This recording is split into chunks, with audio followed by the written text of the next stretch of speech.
জয় শ্রীকৃষ্ণ। কেমন আছেন সবাই? আশা করি সবাই ভালো আছেন। কৌশিকী অমাবস্যার দিন এই ভিডিও শ্যুটটা করা, দিতে একটু দেরি হলো। আপনারা জানাবেন যে কে কৌশিকী অমাবস্যার দিন মায়ের পুজো দিয়েছেন। শুনেছি এই দিন পুজো দেওয়া কিন্তু ভীষণ পরিমাণে শুভ। আমি জানতাম না, আমি ফেসবুকের মাধ্যমেই জানলাম। ওই যে বলে না, পৃথিবীতে খারাপ ভালো সবই থাকে, তুমি যেটা কুড়িয়ে নেবে, তো ঠিক সেই রকমই তো দেখলাম। তারপরে আমি আর বর বেরিয়ে পড়েছিলাম একটু বাজারের উদ্দেশ্যে। তো সেখান থেকেই কিছু কিনে নিয়ে আসছি মায়ের জন্য। মা সাধ্য মতন মা চেয়েছে তাই হয়তো দিতে পারছি। আর জানেন আর একটা আনন্দ বিষয় কি, আমার বাড়ির পাশে যে এত বড় একটা মূর্তি আছে, মানে মন্দির আছে, আমি জানতামই না।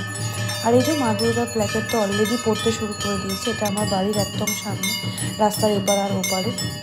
এখানে তো মায়ের পুজো হয়ে গিয়েছিল, একটু আরতি নিয়েছিলাম। আর ব্রাহ্মণ ঠাকুর এখানে মায়ের আরতি করছিল।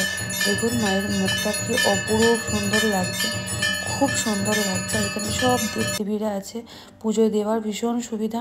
আমার জানা হয়ে গেল, মায়ে হয়তো টেনে নিয়ে এসেছে, কারণ অনেক দূরে দূরে যেতে হতো আমাকে পুজো দেওয়ার জন্য। এখন আশা করি এখানেই হয়ে যাবে। আমার সব জায়গার মাই সমান। তো আর এখানে দিশানের বাবা প্রদীপ জেলে দিচ্ছিল আর ধূপবাতিগুলো জেলে দিচ্ছিল। ইদানিং দেখছি মায়েদের প্রতি, মানে ভগবানের প্রতিও শ্রদ্ধা ভক্তি ভালোবাসাটা বেড়েছে। জানি না, হয়তো সবই তারই ইচ্ছা। আগে করতো না, শেখায়ওনি কিছু, আর তারপরেও শিখিয়েছি, হয়তো করতে পারিনি, করেনি।